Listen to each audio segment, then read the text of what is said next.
ये पक्का है।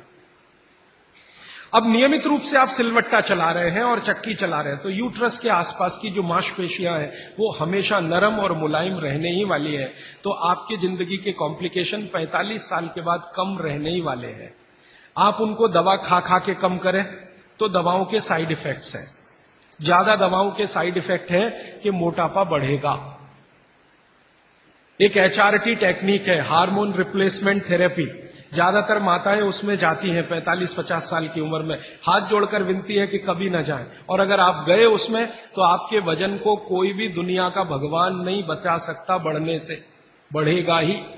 क्योंकि हार्मोन रिप्लेसमेंट थेरेपी में जो मेडिसिन है वो सब मेद बढ़ाने वाली है। मेद माने शरीर में एक्स्ट्रा वेट बढ़ाने वाली। तो आप अगर HRT से बचना चाहते हैं और दवा नहीं खाना चाहते हैं तो 15 मिनट की चलाइए ना सवेरे सवेरे चक्की। 15 मिनट से ज्यादा जरूरत नहीं है। 15 मिनट में जितना गेहूं पिस गया, जितना चना दाल पिस गया, अच्छा है। फिर आप बोलेंगे हमारे यहां तो 1-1 घंटे चलाते थे। वहां उस समय शायद लोगों का शरीर भी इतना मजबूत था, तंदुरुस्ती भी इतनी अच्छी थी, घी दूध भी अच्छा खाने को मिलता था, तो वो 1-1, 2-2 घंटे चला सकते थे। आज के समय को ध्यान में रखते हुए 15 से 20 मिनट भी आपने चलाया, या तो सिलवट्टा या तो चक्की, तो जिंदगी आपकी एकदम सुरक्षित और निरोगी रहने वाली है। तो विज्ञान के साथ रसोई सबसे ज्यादा इस देश में जुड़ा हुआ है। तो 3 सूत्र अभी तक मैंने आपको भागवत जी के बता दिए। और इन 3 सूत्रों में एक छोटी सी जानकारी और, कि आप पुरुष भी चाहें तो जिनको पेट अगर बढ़ा हुआ है और आप चाहते हैं कि ये कम हो, तो आप भी 15 मिनट चक्की चला सकते हैं सुबह सुबह। आप भी चाहें तो सिलबट्टे पे चटनी बना सकते हैं। अगर आपने भी चक्की चलाई और सिलबट्टे पे चटनी बनाई तो आपकी चटनी तो बनेगी ही और आटा तो पिसेगा ही। आपका जो पेट है ये अंदर चला जाएगा, जो आपको किसी भी जिम्नेजियम की मदद से नहीं जाएगा। मैं आपको इस बात की गारंटी देता हूं, स्टाम्प पेपर पर आप लिखवा लीजिए मुझसे, 1000 रुपए का हो या लाख रुपए का स्टाम्प पेपर।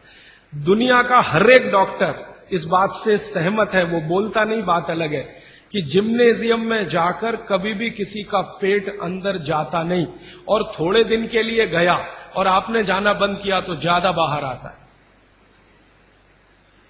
क्योंकि जिम्नेजियम की जो एक्सरसाइजेज है और वहां जो एक्सरसाइजर रखा है मशीन, वो आपसे मेल नहीं खाती।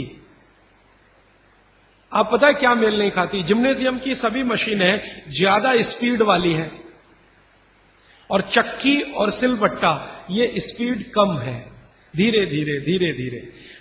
हमारी जो तासीर है वो कम स्पीड वाले उपकरणों के साथ ज्यादा है, क्योंकि हम गर्म देश में रहते हैं। गर्म देश के लोगों में आप जानते हैं स्वाभाविक रूप से वायु का प्रकोप ज्यादा होता है शरीर में। ये कल मैं और इस विस्तार से बात करूंगा। वायु माने वात, पित्त और कफ शरीर में तीनों है। गर्म देश के लोगों में वायु का प्रकोप स्वाभाविक रूप से ज्यादा होता है। अब वायु का प्रकोप ज्यादा है तो हर चीज ऐसी करनी चाहिए जो धीमे हो। ज्यादा तेज करेंगे तो वायु और बढ़ेगी। इसलिए भारत में यह कहा गया है कि डांस करना है तो धीमे धीमे करो। इसलिए यहां के जो डांस है ना, उनके स्टेप्स, जैसे भरतनाट्यम, जैसे कथक, कथकली, ओडिसी, कुचिपुड़ी, ये सब डांस के स्टेप आप देखो स्लो है, स्लो। और यूरोप में बिल्कुल उल्टा है, ठंड बहुत है। ज्यादा ठंड के देशों में क्या होगा कि वायु बिल्कुल उल्टी स्थिति में होती है, बहुत ही कम होती है शरीर में, और पित्त और कफ बहुत बढ़े हुए होते हैं। तो वायु बढ़ानी है उनको पित्त और कफ को समान रखने के लिए, तो हर चीज वो फास्ट करेंगे। उनके डांसेस बहुत फास्ट होंगे। आप देखो रशियन बैले होता है ना, क्या फास्ट स्टेप्स वो करते हैं, क्योंकि वो उनके लिए आवश्यक है। नहीं करेंगे तो मर जाएंगे। तो उनका डांस फास्ट होगा, हमारा स्लो होगा। उनकी हर चीज की स्पीड फास्ट होगी, हमारी स्लो होगी। इसलिए हमने चक्की बनाई, सिलबट्टा बनाया, बैलगाड़ी बनाई, क्योंकि हर चीज हमें स्लो चाहिए। बात हमारा बढ़े नहीं, स्पीड से बात बढ़ता है। ध्यान रखिए इस बात को। बैलगाड़ी क्या है? पहिया ही तो है। मुख्य क्या है? पहिया है ना। तो पहिए का इन्वेंशन सबसे पहले भारत में ही हुआ दुनिया में, लेकिन हमने वो बैलगाड़ी में लगाया, हवाई जहाज में नहीं लगाया। हम भी चाहते तो हवाई जहाज का पहिया बना सकते थे। जिसने सबसे पहला पहिया बनाया दुनिया में वो हवाई जहाज का भी बना सकता था, लेकिन जरूरत नहीं अपने को जरूरत बैलगाड़ी की ही है, क्योंकि ये स्लो है। स्लो इसलिए कि बैल जो खींच रहा है उसके शरीर को वायु का प्रकोप ना बढ़े। हमारे यहां मनुष्य के लिए जितना सोचा गया बैल के लिए भी उतना ही सोचा गया, क्योंकि बैल और मनुष्य बराबर है, हमारे यहां अलग नहीं है, हिस्सा है हमारा, परिवार का हिस्सा। तो बैल जब बैलगाड़ी को खींचे, अगर गाड़ी फास्ट है तो बैल को फास्ट दौड़ना पड़ेगा, तो बैल की वायु बढ़ेगी और वायु बढ़ने से मृत्यु जल्दी होती है। तो बैल ज्यादा दिन तक जीवित रहे, आपका काम करे, इसलिए बैलगाड़ी में स्पीड स्लो रहे इसलिए बड़ा पहिया बनाया। पहिया जितना बड़ा होगा स्पीड उतनी स्लो होगी, पहिया जितना छोटा होगा स्पीड उतनी ज्यादा होगी। नंबर ऑफ रोटेशंस होंगे ना पर मिनट, जिसको आप RPM रोटेशंस पर मिनट, जितने ज्यादा होंगे स्पीड उतनी होगी। तो रोटेशन ज्यादा करने के लिए छोटे पहिए ही चाहिए, इसलिए हवाई जहाज में छोटे पहिए हैं। हमको स्पीड ज्यादा करनी ही नहीं है, क्योंकि वात बढ़ाना नहीं है अपने शरीर का, इसलिए हमने बैलगाड़ी का बड़ा पहिया बनाया। अब हमने बैलगाड़ी बनाई तो पिछड़े नहीं है, और उन्होंने हवाई जहाज का पहिया बनाया तो अगड़े नहीं है। उन्होंने अपनी मजबूरी का समाधान करने के लिए बनाया, हमने हमारी मजबूरी का समाधान करने के लिए बनाया। वो जो कहते हैं ना, invention is the mother of necessity. हमारी जरूरत थी कि वात हम कम रखें अपने शरीर में और जानवरों के शरीर में, क्योंकि गर्म देशों में वात वैसे ही बहुत बढ़ता है। तो इसको कम रखने के लिए इसलिए सिलबट्टा है, धीरे धीरे चलता है। और वो जो आपके घर में है मसाला पीसने वाली मशीन, मिक्सी, एकदम फास्ट, ये यूरोप के लिए है, आपके लिए नहीं है। हमारा तो वो धीरे धीरे वाला ही अच्छा है। चक्की धीरे धीरे चलती है, यूरोप से आई हुई चक्की बिजली की जो है ना एकदम फास्ट चलती है। अब मैं जो एक बात कहना चाहता हूं, जो 4 साल से 5 साल से हम कर रहे हैं। हमारा एक केंद्र है भीलवाड़ा में, वहां हम चक्की चलाते हैं। भीलवाड़ा केंद्र हमारा भारत का सबसे अच्छा केंद्र है आज की तारीख में। आगे और कोई बन जाए चेन्नई में तो शायद भगवान सुन लेगा। भीलवाड़ा केंद्र में आप में से कोई भी राजस्थानी हो तो हमारा केंद्र जरूर देखने जाइए। भीलवाड़ा में नागौरी गार्डन है, वहां पर हमारा केंद्र चलता है। उसका नाम है स्वानंद। हमारे सभी केंद्रों का नाम स्वानंद है, हमारा ब्रांड नेम स्वानंद। तो उस केंद्र में हम चक्की चलाते हैं। चक्की चलाकर गेहूं का आटा बनाते हैं, जवारी का आटा और बाजरी का आटा, सब तरह के आटे। और वो आटा भीलवाड़ा के 100 परिवार 125 परिवार के लोग नियमित रूप से लेके जाते हैं और खाते हैं। वो 100-125 परिवारों का सारा डाटाबेस हमने बनाया है। अब वो 100-125 परिवारों को 4 साल चक्की का आटा खिला खिला के हम पूछते रहते हैं, भाई क्या हो रहा है? तो कहते हैं एसिडिटी खत्म हो गई। और क्या हो रहा है? कहते हैं जी घुटने का दर्द कम हो गया। और क्या हो रहा है? नींद अच्छी आ रही है। और क्या हो रहा है? पित्त की बीमारियां कम हो गई हैं। और क्या हो रहा है? वो कहते हैं जी ब्लड प्रेशर भी कम हो रहा है। तो ऐसी 28-30 बीमारियों पर हमारी नजर है, और 4 साल में हर बीमारी के बारे में वो कह रहे हैं कम हो रही है, कम हो रही है, कम। मैंने कहा कुछ बढ़ रहा है? तो उन्होंने कहा आनंद बढ़ रहा है, सुख बढ़ रहा है, खुशी बढ़ रही है। क्या? बस वो चक्की का आटा खा रहे हैं और कुछ नहीं। फिर मैंने कहा कि आप माताएं जो लेके जाती हैं आटा, मैं पूछा आप बताओ जी आपका ऑब्जर्वेशन क्या है? तो उन्होंने कहा ये जो चक्की का आटा, इसकी रोटी इतनी नरम होती है, और वो जो बाजार का आटा लाते हैं उसकी रोटी थोड़ी ही देर में कड़क होती है। और वो कहते हैं कि हमारे घर के लोग जब से ये चक्की का आटा आया 2 रोटी ज्यादा भी खाते हैं तो शिकायत नहीं करते, और ये बाजार के आटे की 1 रोटी भी ज्यादा खाई तो पेट में गैस बनना शुरू हो जाती है। माताएं ये कहती हैं। माताएं कहती हैं बच्चे भी उनकी रोटी पसंद से खाते हैं, घर के लोग भी अच्छे से खाते हैं। अब वो ये कहते हैं जी एक केंद्र से 2 कर दो, क्योंकि उसकी पूर्ति नहीं हो पा रही।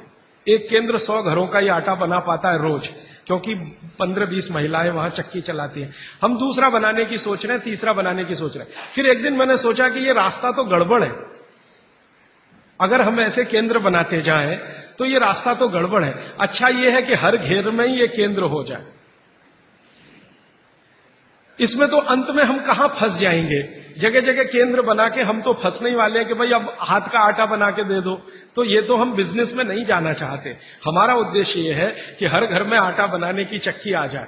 तो अब हमने वहां चक्की रखवाना शुरू किया। आप ले जाओ जी, अपने घर में ये चक्की से आटा बना लो। आप भी स्वस्थ रहेंगे, घर भी स्वस्थ रहे। तो वही मेरी आपको विनंती है कि घर में चक्की वापस लाइए और सिलबट्टा भी वापस लाइए। मसाला पीसना है तो उस पर पीसिए, आपको चटनी बनानी है तो उस पर बनाइए, चटनी का स्वाद भी अच्छा होगा और उसके जो सूक्ष्म पोषक तत्व हैं वो भी अच्छे रहें। और एक छोटी सी आखिरी बात, आज के लिए समय हो गया, आखिरी बात यह है, मैं आपको विनम्रता पूर्वक जो कहना आया वो ये कि आपके रसोई में पिछले 20-25 वर्षों में जो बदलाव आया रसोई में, 20-25 वर्षों में हमारे बीमारियों का सबसे बड़ा कारण वो बदलाव है। रसोई बीमारियों का कारण नहीं है। रसोई तो भागवत जी कहते हैं दुनिया का सबसे पवित्र स्थान, सबसे पवित्र स्थान, लेकिन उसमें बदलाव आ गया। बदलाव क्या आया?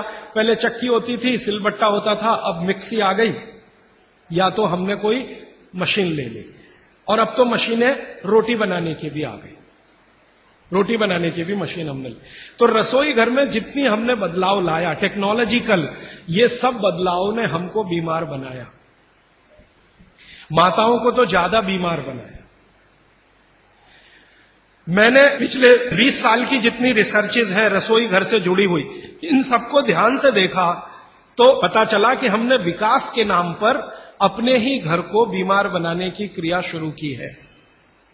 और रसोई घर में जितनी चीजें हैं उन्होंने महिलाओं का शरीर श्रम घटाया। जैसे वॉशिंग मशीन आ गई, इसने आपका शरीर श्रम घटा दिया।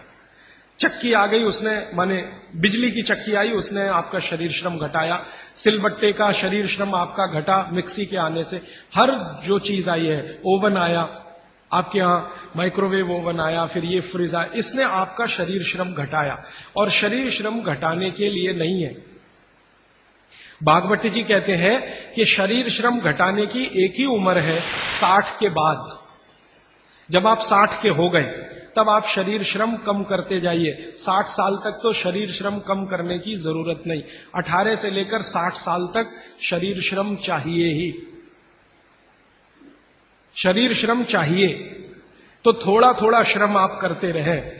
अब तो हमने पोछा लगाने वाला भी मशीन ले आया, झाड़ू लगाने वाला भी मशीन ले आया, रोटी बनाने वाला भी मशीन आ गया, चटनी बनाने वाला भी मशीन आ गया, रोटी को रखने वाला भी मशीन आ गया। अब सब कुछ मशीन आ गया तो आप भी मशीन ही हो जाएंगे। और आप हो गए हैं। पता है मशीन हम कैसे हो गए? जिंदगी का रस चला गया, आनंद चला गया। पहले घरों में काम करते समय जो रस था, आनंद था, वो सब चला गया। कैसे चला गया? मैंने बचपन का मुझे याद है, माताएं बहनें काम करते करते बहुत सारे गीत गाती थी, गीत गाती थी। अब वो काम ही बंद हो गया तो गीत भी बंद हो गए। अब किसी भी मां को पूछो कि 20 साल पहले बच्चे के पैदा होने पे क्या क्या गीत गाए जाते थे, याद ही नहीं है।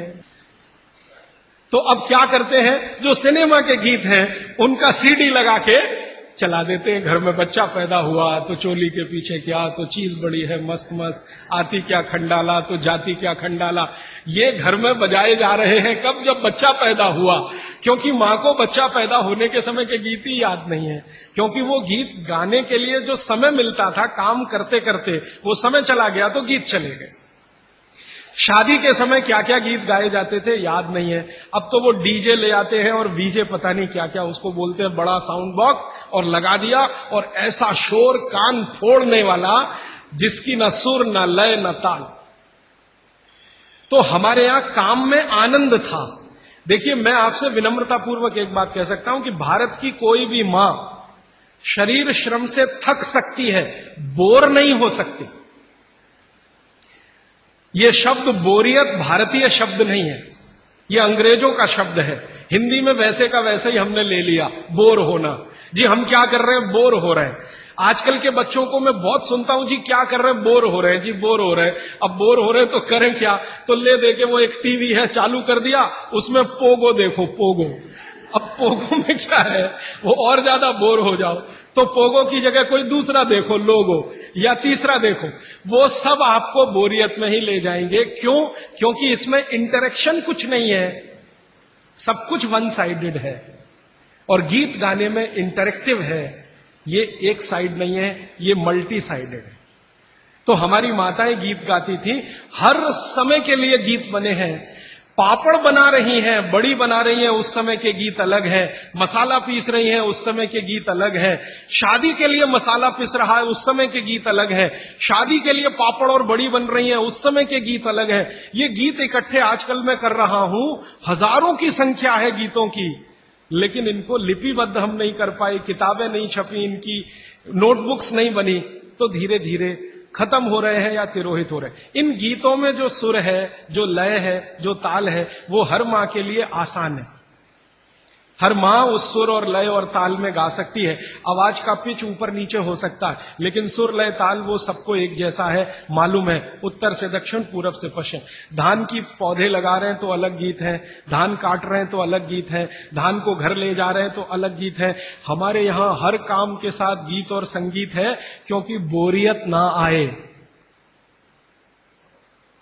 और आज जो आधुनिकता में से निकला है, मॉडर्निज्म में से निकला है, इसने सब कुछ खत्म कर दिया तो बोरियत ही आएगी। समय आपका ले लिया तो बोरियत आएगी। तो भागवत जी कहते हैं कि आपका जीवन, ये अब उनका 5वां सूत्र है, आपका जीवन जहां आप रहते हैं, जहां आप रहते हैं, माने आप मद्रास में रहते हैं तो यहां की जो आबो हवा है, जो यहां की तासीर है, उसके हिसाब से चलना चाहिए। राजस्थान में रहते हैं तो वहां की आबो हवा तासीर से चलना चाहिए। तो हर आबो हवा और तासीर में खास तरह के गीत, खास तरह का संगीत, खास तरह का श्रम, ये हजारों साल पहले बना और विकसित हुआ है। ये वापस आएगा, मुझे इसके बारे में थोड़ी शंका होती है, लेकिन हम प्रयास करेंगे तो जरूर वापस आ सकता है। इतना मुझे भागवत जी के 5 सूत्र अब तक मैंने आपसे कहना है। अब इन 5 सूत्रों पर कोई भी सवाल हो तो आप पूछ सकते हैं। मैं आपको भागवत जी के 50 सूत्र बताऊंगा अगले 28 तक, अभी तक 5 बताए। कोई सवाल पूछना चाहे तो जी पूछिए, हाथ उठाइए। और मेरी विनती है भैया, कोई उठ के ना जाए प्लीज, थोड़ी देर रुकिए। ये सवाल हो सकता है आपके भी काम के हो, जरूरी नहीं है कि जिन्होंने पूछा उन्हीं के काम के, हो सकता है आपके भी काम के। थोड़ी देर सब रुकिए प्लीज। हाँ, आप मेहरबानी करके इन 5 सूत्रों को क्रम से एक बार फिर से हाँ, अगर कागज पेन है तो लिख लीजिए, कॉपी है तो लिख लीजिए, डायरी है तो लिख लीजिए। और मैंने आपसे कल भी कहा था, आज फिर कह रहा हूं कि नहीं लिख पाए तो भी चिंता मत करिए, ये सब सूत्रों की पुस्तकें भरपूर मात्रा में आ गई हैं। एक भाई कौन लेके आए, उनका मैं धन्यवाद देना चाहता हूं। ट्रांसपोर्ट में जाके अंजनी कुमार जी हैं, हाँ, बहुत धन्यवाद आपका। ये अंजनी भाई, हमने कई पुस्तकें ट्रांसपोर्ट से भेजी थी, वो आ गई हैं, यहां पीछे हैं भरपूर मात्रा में। ये सब सूत्र उनमें विस्तार से है, मैं तो शॉर्ट में बता रहा हूं, आप वो भी ले जा सकते हैं। बाहर आज स्टॉल पर भरपूर पुस्तकें। हाँ, 5 सूत्र फिर से बताता हूं। सबसे पहला सूत्र जो मैंने कल कहा था कि भोजन को बनाते और पकाते समय सूर्य का प्रकाश और पवन का स्पर्श ना मिले तो वो भोजन नहीं करना। अब सूर्य के प्रकाश और पवन के स्पर्श का लंबा विश्लेषण मैंने कर दिया था कि आप प्रेशर कुकर का खाना नहीं खाना, माइक्रोवेव का खाना नहीं खाना, रेफ्रिजरेटर का खाना नहीं खाना।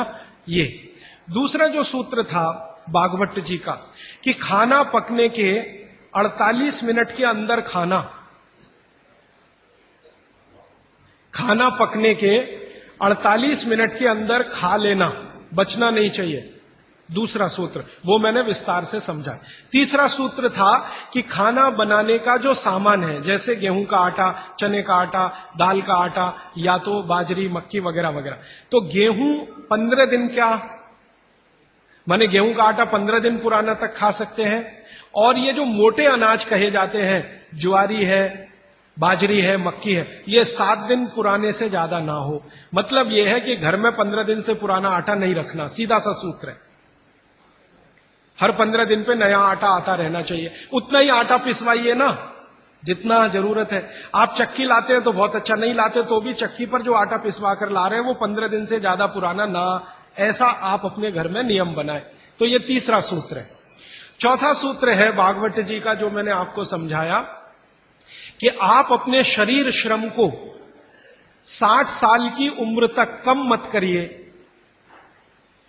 मतलब यह है, उन्होंने एक उम्र बनाई है, बच्चा जब पैदा हुआ और 18 साल तक उनका एक कैटेगरी है। 18 साल से लेकर 60 साल उनकी दूसरी कैटेगरी है, और 60 साल के बाद 100-125 साल उनकी तीसरी कैटेगरी है। तो भागवत जी का सूत्र यह है कि 60 के आगे की जो कैटेगरी वाले लोग हैं, 60 से 100-125, इनके जीवन का श्रम कम होते जाना चाहिए, उम्र के साथ कम होते ही जाना चाहिए। ये ज्यादा श्रम ना करें तभी अच्छा है, इनको आराम ही करना है। तो 60 से आगे की उम्र वाले श्रम को कम करते जाएं उम्र के हिसाब। 18 से 60 के बीच के जो लोग हैं, ये अपने श्रम को थोड़ा थोड़ा बढ़ाएं। 18 से 19 में थोड़ा ज्यादा, 19 से 20 में थोड़ा ज्यादा, 20 से 21 में थोड़े ज्यादा, ये है 18। और 18 से और 1 साल वाले, माने जिनका जन्म हुआ है, और 18 साल वाले, इनके लिए उन्होंने कहा है कि इनकी उम्र जो है ज्यादा श्रम करने की वहां है जो इनको खेलने के रूप में है। आप वो माने कि श्रम है, जैसे बच्चा खेल रहा है, ये उसका श्रम है, तो आप उनको ज्यादा खेलने दीजिए। मतलब यह है कि 18 साल से कम उम्र के बच्चों को खेल कूद ज्यादा करने दीजिए, वो उनका श्रम है।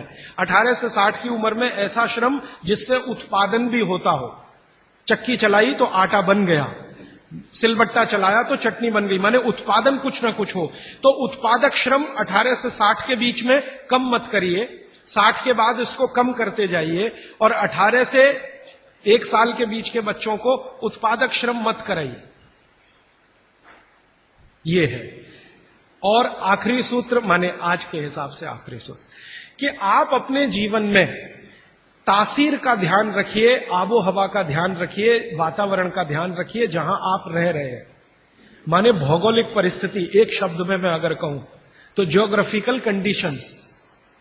तो आपकी जो आबो हवा है, इसका ध्यान रखिए। इसका ध्यान कैसे रखना, मैंने आपसे उदाहरण के रूप में कहा था कि भारत गर्म देश है और कनाडा ठंडा देश है।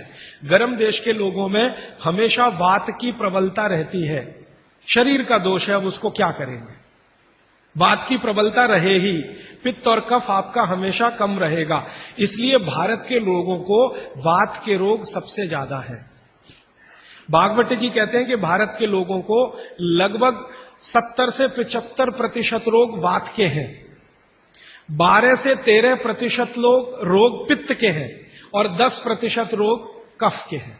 कफ के रोग हमारे यहां सबसे कम है, पित्त के थोड़े ज्यादा, वात के सबसे ज्यादा, क्योंकि हम गर्म जगह रहते हैं। तो आप ध्यान रखिए कि गर्म जगह में ऐसे काम मत करिए जिससे वात बढ़े। जैसे मैं आपको एक उदाहरण दूं, माफ करिएगा ये उदाहरण देते हुए, आप दौड़ लगाते हैं, रनिंग, इसमें वात सबसे ज्यादा बढ़ता है।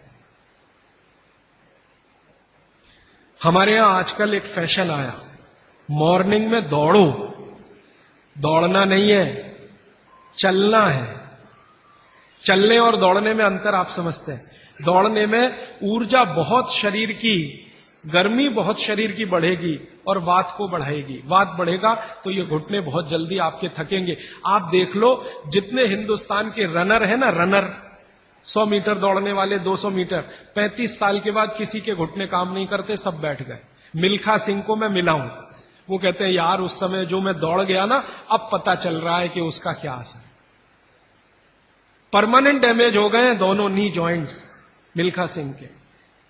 तो भारत दौड़ने वाला देश नहीं है। माने सुबह आप जाओ तो मॉर्निंग वॉक के लिए जाओ, रनिंग के लिए मत जाओ। जाओगे तो वात बढ़ेगा, बात बढ़ेगा तो तकलीफ आए। तो भागवती जी बहुत गहरी बात कह रहे हैं। जहां रहते हो वहां की आबो हवा और तासीर को ध्यान में रखो। हमारी आबो हवा गर्म है, गर्म हवा में वात बढ़ता है, ये याद रखो। तो वात बढ़े ऐसा कोई काम मत करो। और यूरोप वालों के यहां क्या है, कफ बहुत बढ़ता है क्योंकि ठंड है, ठंड में हमेशा कफ बढ़ता है। तो ठंडी लोग हैं, ठंडे देश हैं, ठंडा आबो हवा है, तो कफ बहुत बढ़ेगा। तो वो उसका ध्यान रखें जो कनाडा में रहते हैं, अमेरिका में रहते हैं, कि कफ मत बढ़ने दो। अब वात ना बढ़े हमारा, कफ ना बढ़े यूरोप और अमेरिका वालों का, तो सारी दुनिया निरोगी। पित्त जो है वो सम में वैसे भी रहता है, पित्त जो है ज्यादातर सम में ही रहता है। तो ये 5वां सूत्र है। तो ये 5 सूत्र मैंने फिर से आपको बता दिया। राजीव जी, आपके प्रथम सूत्र के अनुसार सोलार कुकर कितना उपयोगी है? हाँ, बहुत अच्छा सवाल है, मैं इंतजार कर रहा था कोई पूछे। देखिए, मेरे प्रथम सूत्र के अनुसार सोलर कुकर सबसे ज्यादा उपयोगी है। क्योंकि भगवान भागवत जी क्या कह रहे हैं, सूर्य का प्रकाश, पवन का स्पर्श। अब सोलर कुकर एक ऐसी अद्भुत चीज बनी है या बनाई गई है जिसमें सूर्य का प्रकाश सबसे ज्यादा। तो सोलर कुकर का खाना बहुत अच्छा। लेकिन कौन सा सोलर कुकर? देखिए, एक सोलर कुकर ऐसा आता है जिसमें डब्बे को बंद करके खाना बनाने के लिए रखते हैं ना, वो सब एल्यूमिनियम के डब्बे हैं, वो ध्यान रखिएगा। आपने देखा ना सोलर कुकर में वो डब्बे बंद करके हम रख, वो सब एल्यूमिनियम। और कल मैं कह चुका हूं इस बात को कि एल्यूमिनियम दुनिया का सबसे खराब मेटल है जिसमें खाना नहीं रख सकते। तो solar cooker as a technology अच्छी है, लेकिन उसके वेसल्स चेंज करें तो। एल्यूमिनियम के वेसल जब तक है तब तक ये सोलर कुकर का खाना जहर है, लेकिन सिद्धांत रूप में सोलर कुकर भारत के हिसाब से सबसे अच्छी टेक्नोलॉजी है। तो आप बोलेंगे फिर कोई वेसल बदल के उसमें रखिए, पीतल के रखिए, कांसे के रखिए। तो वो ये कहते हैं सोलर कुकर बनाने वाले के टाइम ज्यादा लगता है। मैं उनसे कहता हूं टाइम का बचाने का चक्कर छोड़ दीजिए, क्योंकि यहां टाइम बचाएंगे तो दूसरी जगह जाएगा, हॉस्पिटल में। तो जैसे ही सोलर कुकर में वेसल आ जाए पीतल के, कांसे के, आप उनका जरूर इस्तेमाल करिए। वो विज्ञान के हिसाब से, भागवत के हिसाब से सबसे उत्तम है। जब तक एल्यूमिनियम है तब तक मत करिए। मेरी एक विनती है, आप मुझे सर मत कहिए, या तो भाई कहिए, राजीव भाई कहिए, कुछ भी कहिए, सर मत कहिए। सारे नए इनोवेशन पे आपने बोला। हाँ। तो आपने रेफ्रिजरेटर के बारे में बोला, माइक्रो ओवन के बारे में बोला, पर आपने एयर कंडीशनर के बारे में नहीं बोला, because even that gives CFC, उसमें भी CFC छोड़ते हैं। वो मैं अभी पूरा नहीं हुआ, कल और परसों। और परफ्यूम्स बोलूंगा। कल परसों अभी 28 तक ये विषय आएगा, भागवत का सूत्र आएगा, उसके रेफरेंस में मैं बोलूंगा। आदरणीय राजीव भाई, आपके दूसरे सूत्र के हिसाब से 48 मिनट में खाना खा लेना चाहिए, पर जो बच्चे स्कूल सुबह चले जाते हैं और शाम को घर आते हैं, उनका हम क्या बहुत करें? अच्छा, उसके लिए मैं एक विकल्प बताता हूं। जो बच्चे आपके सुबह सुबह स्कूल चले जाते हैं, उनके लिए ये सूत्र कैसे अप्लाई होगा।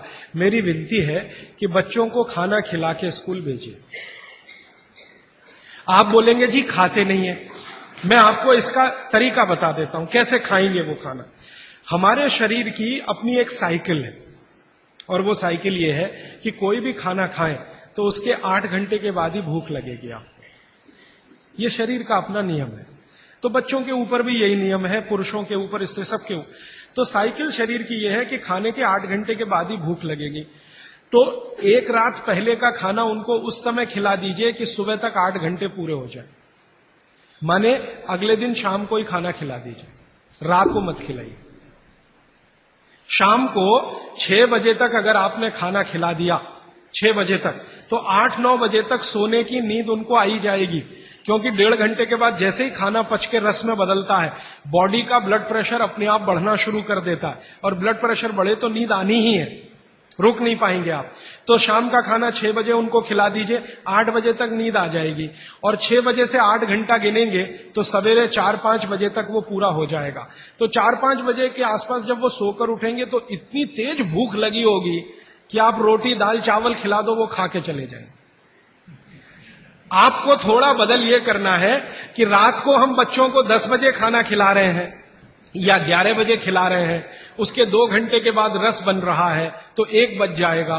3-4 बजे तक आधा खाना पचा, आधा नहीं पचा, सवेरे उठने पर भूख लगेगी कैसे?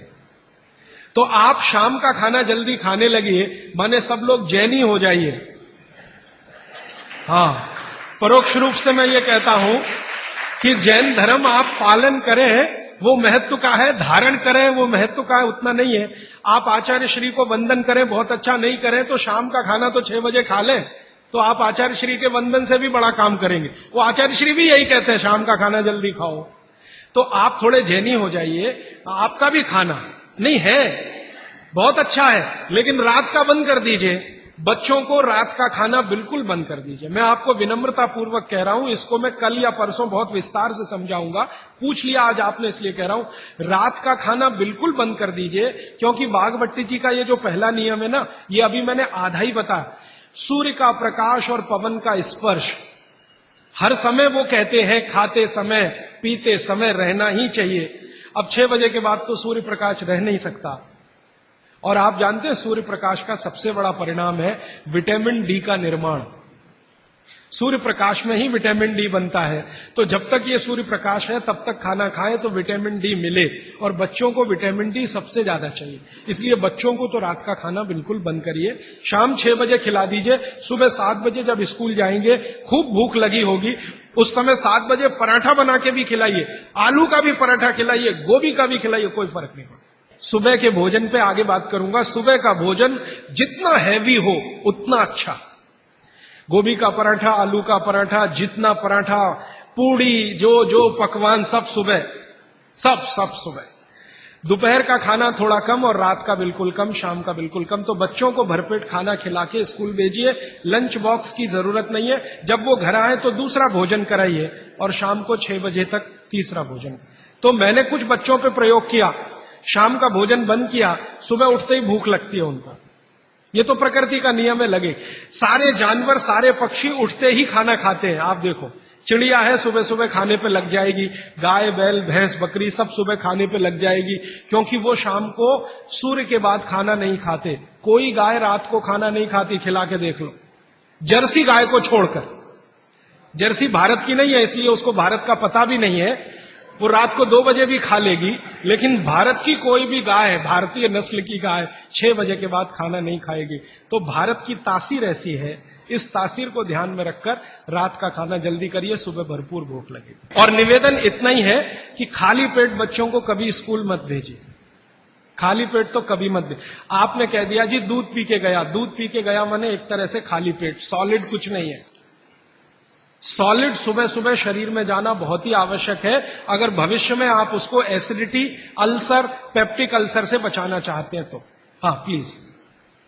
हमारे चिंतकों ने कहा है, हमारे बुजुर्गों ने कहा, हमारे इतिहासकारों ने कहा है कि परिवर्तन ही जीवन है। तो क्या सारे परिवर्तन बेमानी है? अगर ऐसा है, अगर परिवर्तन बेमानी नहीं है, तो ऐसे कौन से परिवर्तन है जिसे हम अपनाएं, और ऐसे कौन से परिवर्तन है जिसे हम ठुकराएं? बहुत अच्छा सवाल, बहुत अच्छा सवाल। देखिए, दुनिया में हर समय परिवर्तन होते हैं, ये प्रकृति का नियम है और यही जीवन है, ये बिल्कुल सही बात है। लेकिन हमें ध्यान ये देना है कि कौन से परिवर्तन हमारे अनुकूल हैं और प्रतिकूल हैं, बस इतना ध्यान देना है। अब इस बात को भागवत जी कहते हैं एक सूत्र में, अब आपने पूछ लिया तो वो सूत्र भी वो ये कहते हैं कि जिस आबो हवा और परिस्थिति में आप रहते हैं, उसमें रहते हुए जो परिवर्तन होगा वो आपके अनुकूल है, और जो आबो हवा और परिस्थिति में आप नहीं रहते हैं, वहां जो परिवर्तन होगा और आप उसको धारण करेंगे वो आपके प्रतिकूल है। अब मैं इसको और स्पष्ट करता हूं। यूरोप और अमेरिका में पिछले 100 साल में जितनी रिसर्च हुई वो उनके लिए बहुत अनुकूल है। उनके लिए रेफ्रिजरेटर यूरोपियन लोगों के लिए बहुत काम की चीज है। जब मैं ये भाषण जर्मनी में दूंगा तो उल्टा ही बताऊंगा उनको। मैं कहूंगा जरूर रेफ्रिजरेटर लाओ, माइक्रोवेव ओवन भी रखो। उनके लिए बहुत अनुकूल है, क्योंकि उनकी कंडीशन में वो परिवर्तन हुआ है। हमारी कंडीशन में जो हम परिवर्तन करेंगे वो हमारे लिए अनुकूल होगा। अब जैसे मैं आपको उदाहरण दूं, चक्की है, चक्की, तो चक्की में एक परिवर्तन आज हुआ है, पहले वो नहीं था, आज हुआ है। हमने चक्की में बियरिंग लगा दिया है। पहले चक्की में बियरिंग नहीं होता था, खाली वो एक ऐसा लोहे का वो डंडी होता था और उसके चारों तरफ हम उसको चाक को घुमाते थे, बीच में लकड़ी का एक उसमें वो लगाते थे। वो लकड़ी का हमने निकाल के उसमें बियरिंग लगा दिया, ये भी परिवर्तन हुआ। ये हमारे अनुकूल बैठता है, क्योंकि बियरिंग लगने के बाद उसका जो फ्रिक्शन है वो कम हुआ, और फ्रिक्शन कम हुआ तो हम कम श्रम में ज्यादा उत्पादन ले सकते हैं। श्रम तो हो ही रहा है, लेकिन जितने श्रम में हम पहले 1 किलो आटा लेते थे, उतने ही श्रम में अब 3 किलो आटा मिल रहा है। ये भी परिवर्तन है, लेकिन ये हमारे अनुकूल है। इसी तरह से और एक उदाहरण दूं, हमारे कुछ कार्यकर्ता हैं पूना में, उन्होंने बैलगाड़ी के पहिए में भी बियरिंग लगा दिया। परिवर्तन यहां भी हुआ, नई बैलगाड़ी बनी, उसमें बियरिंग का पहिया है। अब उसका क्या हुआ कि बैल को खींचने में मदद हो गई। पहले बैल 1 टन अनाज लेके जाता था, अब बियरिंग लगी हुई बैलगाड़ी में वही बैल 3 टन लेके जाता है और बिना थके हुए। तो ये भी परिवर्तन है। तो परिवर्तन हमारे आबोहवा ने पर्यावरण और हमारी प्रकृति के अनुकूल है तो हमारे लिए बहुत अच्छा है, और दूसरों की आबोहवा और प्रकृति के अनुकूल जो परिवर्तन है वो आपको उतना अच्छा नहीं है। ये है कहने का मतलब। ठीक है जी। एक बच्चा पूछ रहा है, हाँ पूछो। इलेक्ट्रिक गैस को यूज करना कि नहीं? इलेक्ट्रिक गैस ज्यादा अच्छा नहीं है, लेकिन मजबूरी हो तो ठीक है।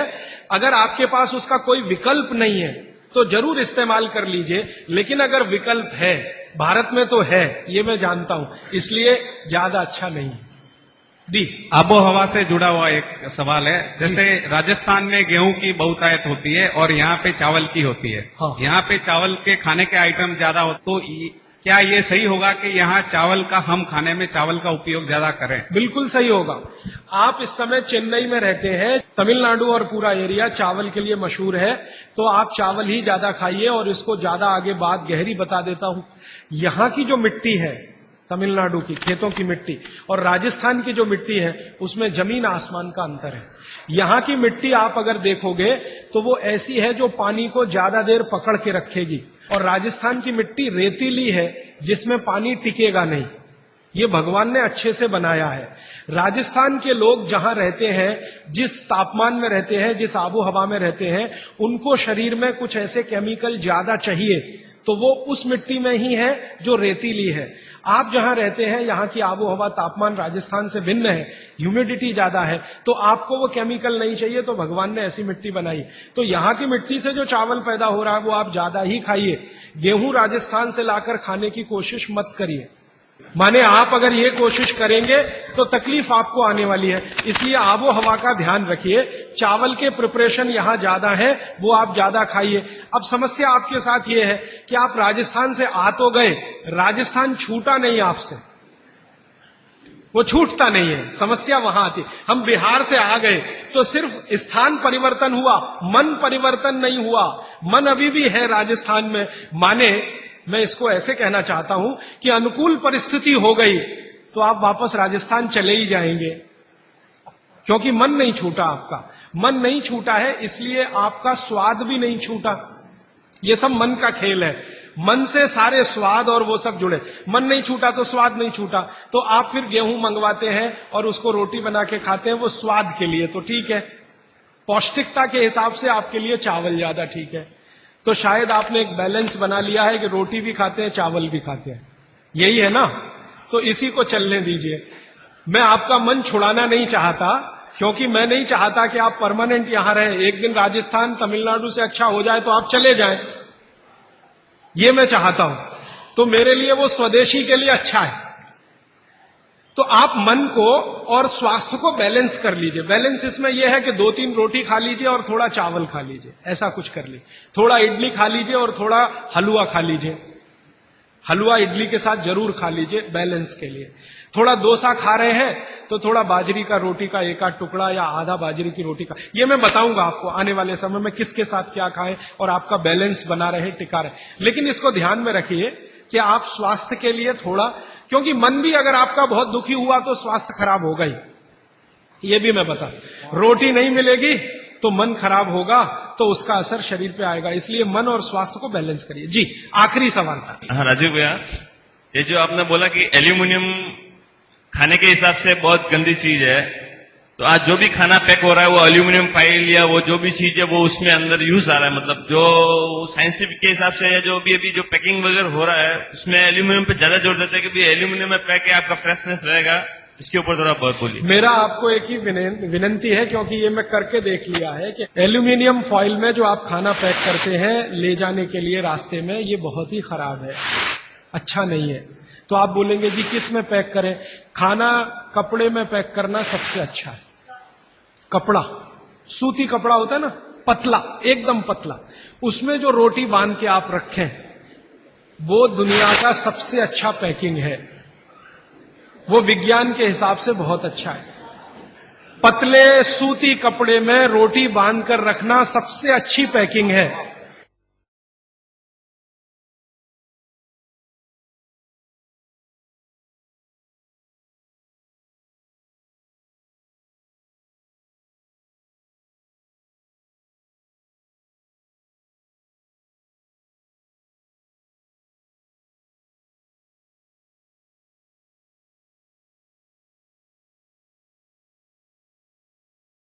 कल तक मैं आपसे जो बात कर रहा था वो अष्टांग हृदयम का एक हिस्सा था जिसमें आबो हवा, तासीर, रहने वाला स्थान, उसका महत्व, वहां की मिट्टी, उसका महत्व वगैरह वगैरह।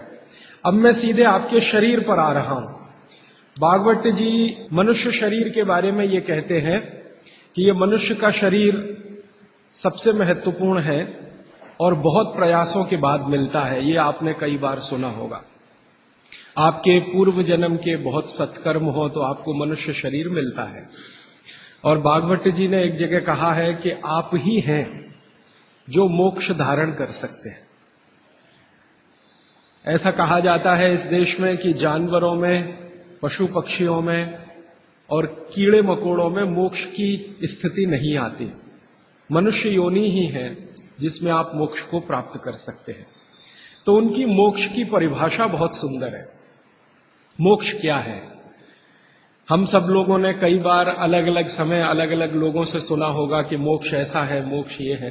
भागवत जी की परिभाषा बिल्कुल साफ और सरल सीधी है। वो ये कहते हैं कि जो व्यक्ति, मनुष्य, स्त्री हो या पुरुष कोई भी, अपने दुखों को दूर कर ले और दूसरों के दुखों को दूर करने का काम करे, वही मोक्ष का अधिकारी है। जो व्यक्ति, मनुष्य, अपने दुखों को दूर करे और दूसरों के दुखों को दूर करने का सतत प्रयास करे, उसमें सफलता मिले न मिले, सफलता की बात नहीं कहते वो ये कहते हैं कि प्रयास करे, ईमानदारी से प्रयास करे, तो उसको मोक्ष होता है। माने इस परिभाषा को अगर आप थोड़ा व्यापक करें, दुखों से मतलब क्या, तो भागवत जी कहते हैं कि 3 तरह के दुख सारी दुनिया में हैं। मनुष्य को भी है, हर एक को है। एक तो दैहिक दुख, शरीर का दुख, दैहिक दुख। दूसरा है दैविक दुख, भगवान का दिया हुआ कोई दुख जो आपके शरीर से अलग है। भगवान ने आपको कोई दुख दे दिया, अचानक से आप गरीब हो गए, या अचानक से आपके घर में कोई दुर्घटना हो गई, आग लग गई, धरती कंप आ गया, भूकंप आ गया, आपका घर टूट गया, सब कुछ तहस नहस हो गया, सुनामी आ गया, ये दैविक दुख। और तीसरा और आखिरी दुख है भौतिक दुख। भौतिक दुख में सबसे ज्यादा यही है, गरीबी, बेरोजगारी, भूखमरी। तो वो भागवत जी कहते हैं कि दैहिक, दैविक और भौतिक तीनों दुखों से जो व्यक्ति मुक्त हो और दूसरों को मुक्त करने का रात दिन प्रयास करे, वही मोक्ष का अधिकारी है।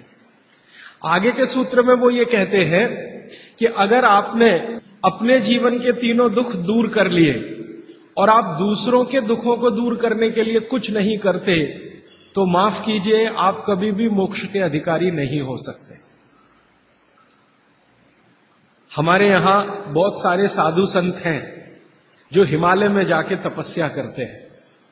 तो उनकी जो तपस्या है हिमालय की, वो अपने दुखों को दूर करने तक सीमित है। अगर वो वापस हिमालय से लौटकर समाज के दुख को दूर नहीं करेंगे तो किसी को भी मोक्ष नहीं होगा।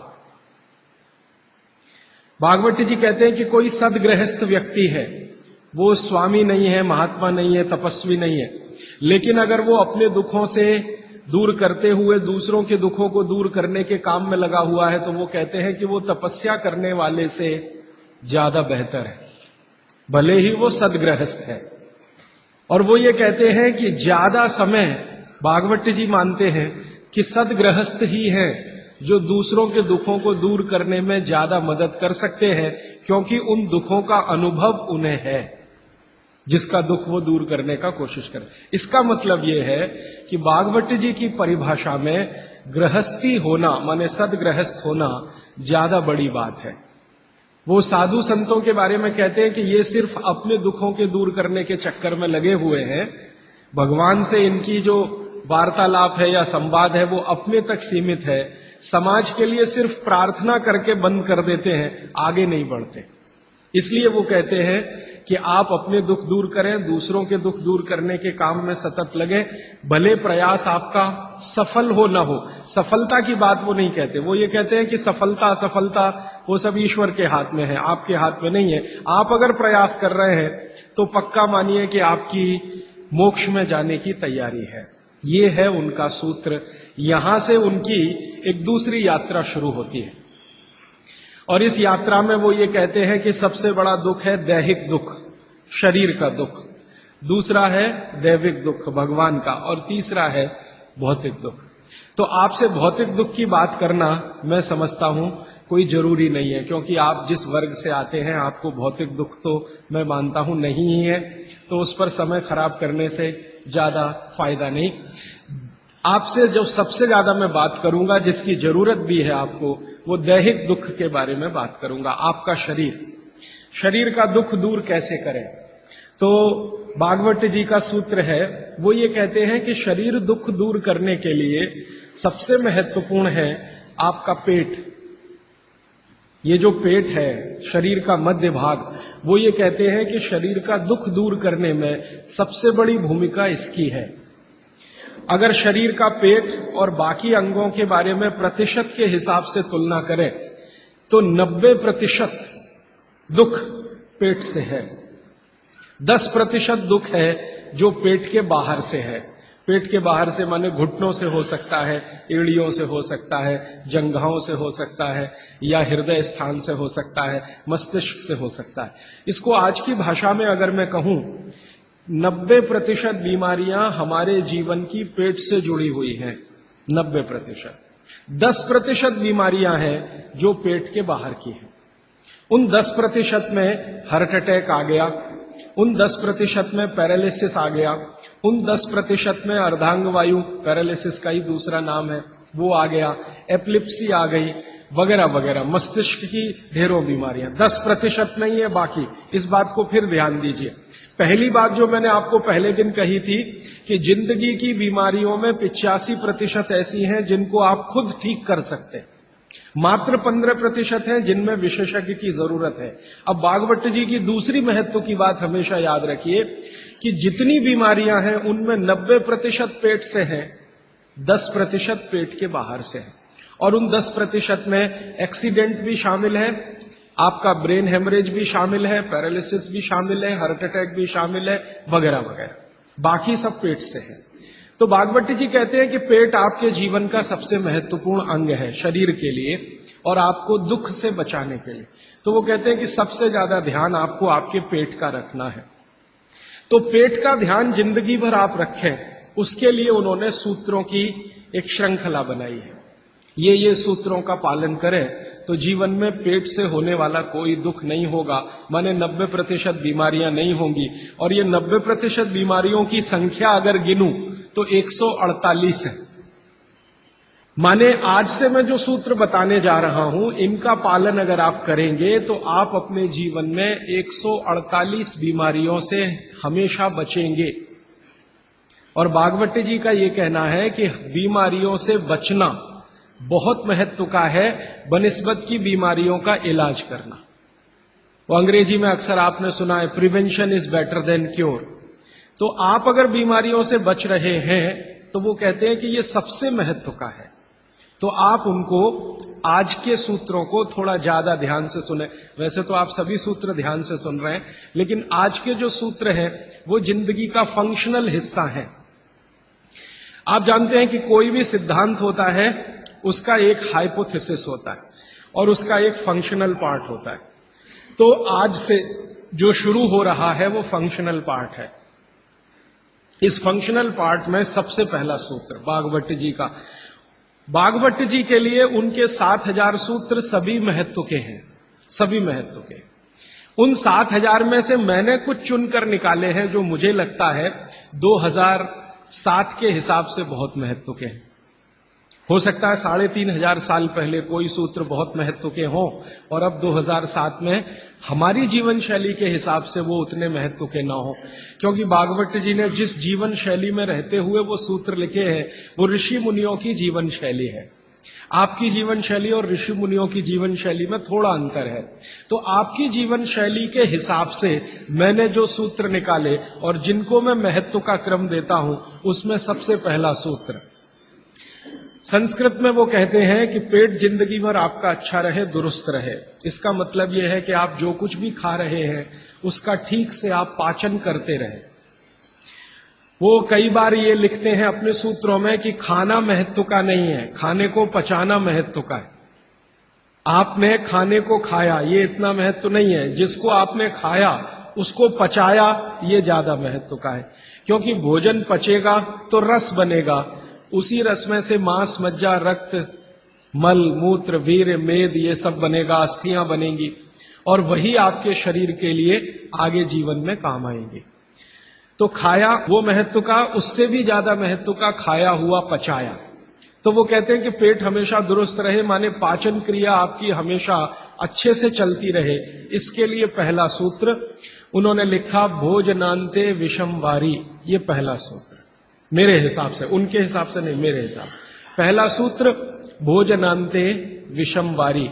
इसका सीधा सा अर्थ है, भोजन के अंत में पानी पीना विष पीने के बराबर है। सूत्र ये है, भोजन अंते, भोजनांते, आप जानते हैं संस्कृत में मिला के कहने की परंपरा है। भोजन अंते माने भोजन के अंत में, भोजनांते विषम वारी। विष समझते हैं आप, जहर, जहर जैसा क्या है? पानी। भोजन के अंत में पानी जहर के जैसा है, विष के जैसा है।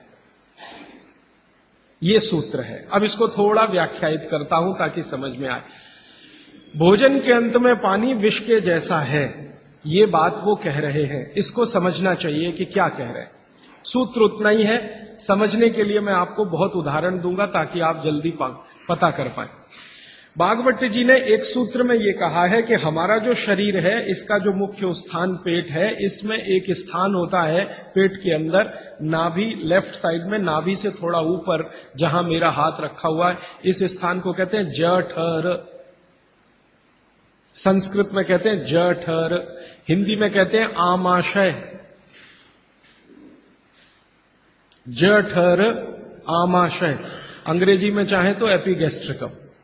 तो ये जो जठर स्थान है, भागवत जी कहते हैं कि इसमें अग्नि प्रदीप्त होती है, उसी को कहते हैं जठराग्नि। जठर अग्नि, जठराग्नि। तो वो कहते हैं कि जो आपका जठर स्थान है, इसमें अग्नि प्रदीप्त होती है, और भोजन जो कुछ भी आप करते हैं वो पहले जठर में ही जाता है, आमाशय में इकट्ठा होता है, वहां अग्नि प्रदीप्त होती है। वो अग्नि भोजन का पाचन करती है। ये है महत्व की बात। अब अग्नि प्रदीप्त हुई, आपने भोजन किया, अग्नि प्रदीप्त हुई। और भागवत जी इसके लिए एक सुंदर श्लोक लिखा है, लंबा है लेकिन हिंदी में बताता हूं। वो ये कहते हैं कि खाते ही अग्नि प्रदीप्त होती है, ऐसे ही जैसे आप बिजली के स्विच को ऑन करते ही लाइट जलती है। ये ऑटोमेटिक है, अपने आप होती है। आपने रोटी का पहला टुकड़ा मुंह में डाला और जैसे ही टुकड़े को चबाना शुरू किया, लार बनना शुरू हुआ, तुरंत अग्नि प्रदीप्त हो जाती, पहले ही टुकड़े में। तो ये अग्नि प्रदीप्त हुई। अब आप जो भोजन कर रहे हैं, ये इस अग्नि के प्रभाव में पचेगा। तो भोजन के पचने की क्रिया में पहले भोजन रस में बदलेगा। पहले पेस्ट बनेगा, जैसे टूथपेस्ट की कंडीशन होती है वैसा बनेगा, लुगदी जैसा। फिर उसमें से रस बनेगा, फिर रस में से सब कुछ बनेगा। तो वो कहते हैं कि आपने जैसे ही भोजन किया, अग्नि प्रदीप्त हुई। अब ये अग्नि भोजन को पचा रही है, और आपने भोजन पूरा करते ही पानी पी लिया, गट गट गट गट गट गट। तो क्या हुआ? अग्नि शांत हो जाएगी। आपके रसोई गैस में चूल्हा जल रहा है गैस का, और जलते हुए चूल्हे पर पानी फेंकिए तो बुझ जाएगा। अग्नि का पानी से मेल नहीं है, दुश्मनी है। तो आपके पेट में खाना खाते ही अग्नि जल रही है। अब आपने पीछे से गिलास 2 गिलास पानी पी लिया। कोई लोग तो लोटा भर के पी लेते हैं, कई लोग तो भोजन से ज्यादा पानी पी लेते हैं। तो ये जो पानी गया, इसने अग्नि को शांत कर दिया। अब अग्नि शांत हो गई तो फिर भागवत जी कहते हैं भोजन पचेगा नहीं, वो सड़ेगा। अब उन्होंने 20 सूत्र लिखे हैं कि भोजन पचेगा तो क्या होगा और भोजन सड़ेगा तो क्या होगा। मैं सड़ने वाले हिस्से की बात कर लेता हूं। वो कहते हैं कि भोजन अगर सड़ना शुरू हुआ तो सबसे पहले गैस बनेगी, वायु बनेगी, वायु। और ये वायु आपकी जिंदगी हराम कर देगी। और ये वायु की तीव्रता जब बढ़ेगी तो गले में जलन होगी, छाती में जलन होगी, पेट में जलन होगी, फिर और ज्यादा तीव्र अगर ये हो गई वायु तो ये शरीर में जाएगी, घूमेगी, क्योंकि वायु को पकड़ना मुश्किल है, जहां स्थान मिलता है वहीं जाती है। तो ये वायु पूरे शरीर में घूमेगी तो सिर घूमेगा, आपको चक्कर आएंगे, सिर में दर्द होगा, पीठ में भी दर्द हो सकता है, हृदय स्थान पे भयंकर दर्द हो सकता है। कई बार तो इतना दर्द होता है कि आपको लगेगा कि हार्ट अटैक आ गया, लेकिन वो वायु का दर्द है, हार्ट अटैक नहीं। और ये जो वायु बनी भोजन के सड़ने से, इसी वायु में से भागवत जी ने सूची बनाई है कि 103 रोग पैदा होंगे। 103। सबसे पहला रोग है उसमें एसिडिटी, हाइपर एसिडिटी। ज्यादा दिन अगर आपने ये चक्कर चलाया पानी पीने का तो अल्सर, पेप्टिक अल्सर, और ज्यादा दिन चक्कर चलाया तो बवासीर, मूढ़व्याध, भगंदर, ये सब रोगों की सूची है। और अंत का एक रोग है कैंसर, कर्क रोग। 103वें नंबर पर उन्होंने लिखा है कर्क रोग। माने एसिडिटी से शुरू होकर आप कैंसर तक की यात्रा कर सकते हैं। तो वो ये कह रहे हैं कि जिस काम से वायु पैदा हो और वो वायु आपके सड़े हुए भोजन में से निकले, और बाद में भागवती जी कहते हैं, वो भी बता देता हूं, वो दूर का सूत्र है लेकिन यहीं पे ले आता हूं उसको, कि आपका जो भोजन सड़ेगा, इसको ध्यान से सुनिएगा, तभी भोजन में से, भागवती जी के शब्द दूसरे हैं, मैं आज के शब्द इस्तेमाल कर रहा हूं, तभी कोलेस्ट्रॉल बनेगा। सड़े हुए भोजन का ही बाई प्रोडक्ट है कोलेस्ट्रॉल। अगर भोजन का पाचन हुआ तो कोलेस्ट्रॉल शून्य रहता है, वो कोलेस्ट्रॉल जो आपको हानि पहुंचाता है। आप जानते हैं शरीर में दो तरह का कोलेस्ट्रॉल है, एक गुड और एक बैड। अच्छा कोलेस्ट्रॉल माने एचडीएल, हाई डेंसिटी लिपोप्रोटीन। खराब कोलेस्ट्रॉल माने एलडीएल और उसका छोटा भाई VLDL, very low density lipoprotein. तो भागवती जी कहते हैं कि ये जो खराब कोलेस्ट्रॉल है वो रक्त में तभी आता है जब भोजन पेट में सड़ता है। इसका माने जिनको कोलेस्ट्रॉल बढ़ रहा है या बढ़ा हुआ है वो ध्यान दें, उनको भोजन पच नहीं रहा, उनका भोजन सड़ रहा है। तो कोलेस्ट्रॉल बढ़ेगा तो हार्ट अटैक भी आएगा, कोलेस्ट्रॉल बढ़ेगा तो घुटने भी जड़ हो जाएंगे, सारी संधियां आपकी एकदम कड़क हो जाएंगी, आपको चलना फिरना मुश्किल हो जाएगा, 10 कदम चलना मुश्किल हो जाएगा। तो वो ये कहते हैं कि जब 103 बीमारियां एक छोटी गलती से आती हों तो वो गलती कभी करना नहीं। माने भोजन के बाद कभी पानी पीना नहीं, ये है सूत्र। अब जैसे ये सूत्र पूरा हुआ तुरंत आपके मन में प्रश्न आएंगे कि पानी कब पीना, पहला ही प्रश्न। तो भागवती जी कहते हैं कि पानी कब पीना वो खुद ही उत्तर दे रहे हैं आगे के सूत्रों में, क्योंकि शायद मालूम है कि मनुष्य की जिज्ञासाएं होने ही वाली है।